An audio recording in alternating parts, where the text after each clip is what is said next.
Hello, my name's Josh. I'm a member of the Church of Jesus Christ of Latter-day Saints, and I've recently been through a divorce. Today I'd like to talk a little bit about something that I think everyone struggles with somewhere in the divorce process, if not all the way throughout it, and even afterwards.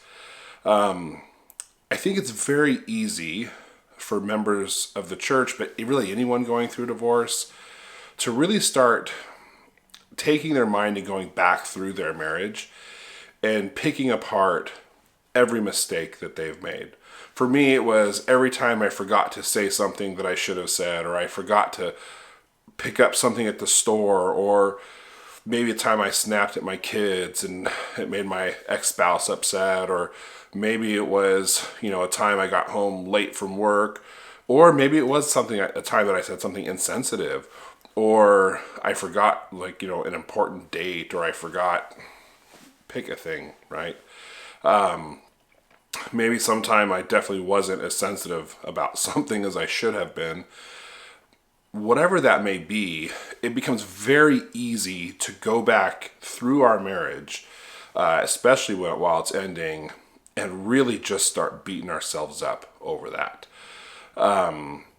And I know I did that at times.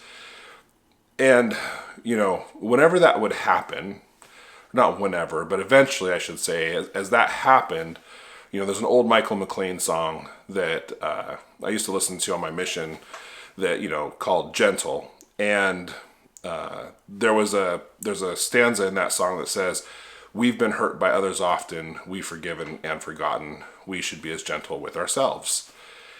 And that would just kind of start playing in my head.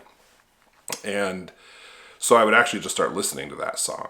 And I needed that song at that time because I needed that reminder, right? It's a very simple song with a very simple message, but that's all I needed was a reminder to be more gentle with myself. Because really, ultimately, none of that stuff made it so a marriage couldn't work. None of that was a reason to end a marriage. But the point is that I was now in a position where I was just beating myself up over it. And that did no good. That really drove me to a place, amongst other things, of shame, which is a really bad place to be. And it wasn't productive. All it did is add to the sadness and the depression that was going on. And I do feel that it's important to be accountable for the mistakes that we make. I'm not advocating when I say that we should be more gentle, or at least I had to be more gentle in my approach to myself and how I saw myself in my marriage, because it becomes so easy to not be gentle with ourselves. It's so easy to just beat ourselves up.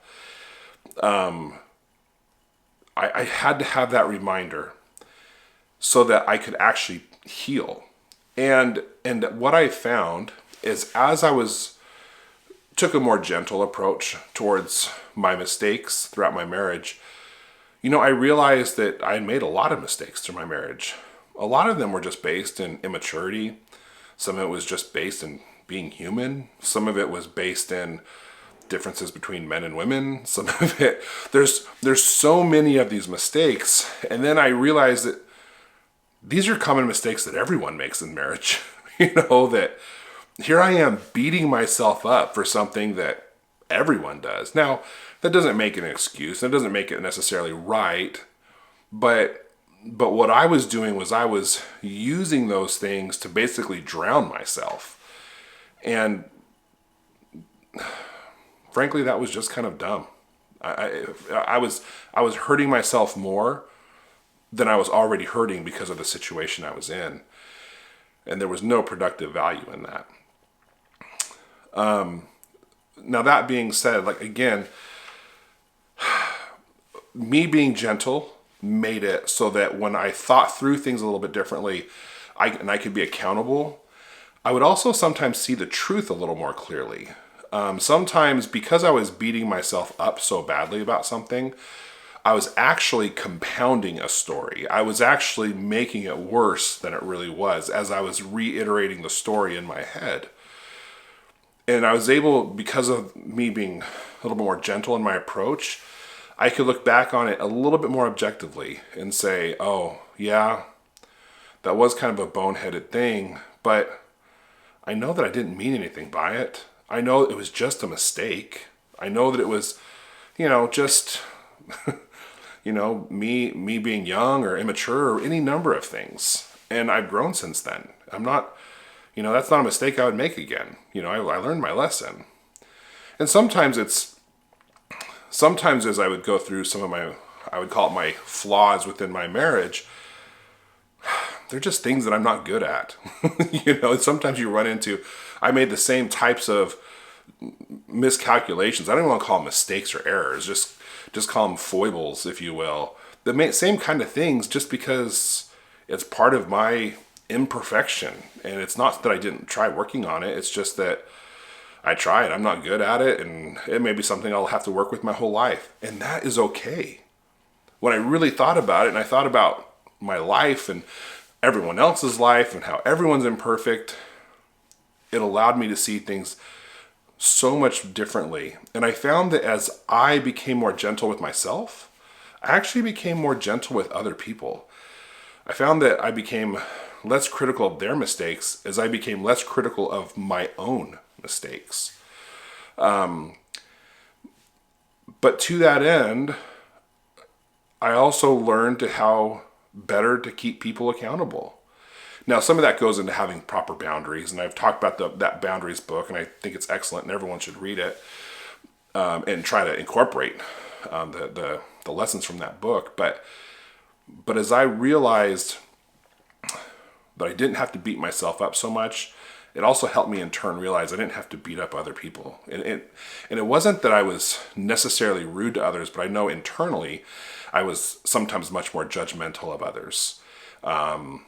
And it was able to help me kind of get rid of that within myself. And that was part of my own healing process, was learning to get rid of that.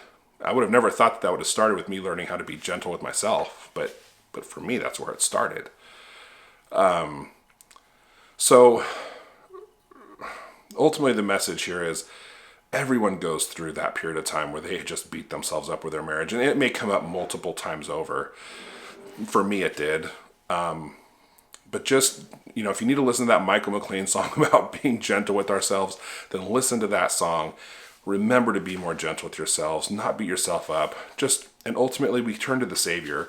He covers all those imperfections for us if we're willing to just try and willing to just own up to the mistakes we've made. And the truth is that's that simple truth of us being a little more gentle on ourselves and willing to take ownership of our mistakes in a more healthy manner, and then taking that to the Savior, that's true no matter how badly we messed up. Even if you're the person who did something really horrible in your marriage, if we're just a little more gentle with ourselves, a little more humble, and we're willing to take it to the Savior, it can be made right. It really can be made right, and it'll be okay. Now, I do want to put one final caveat on this. I am not an advocate of being gentle, of gentleness being a reason to scapegoat any type of wrongdoing. Or to say, oh yeah, I did this thing and it really hurt someone. Oh well, and just because I'm an advocate for accountability. There has to be accountability. But when we're accountable for what we've done, we don't need to drive ourselves into a place of shame. We need to just be a little more gentle with ourselves so that the Savior can heal us. Anyways, my name is Josh. I'm a member of the Church of Jesus Christ of Latter-day Saints, but this channel is not endorsed by the church. I'm not a counselor or therapist. I've just been through a divorce, learned a few lessons, and hope they're able to help. Thanks a lot.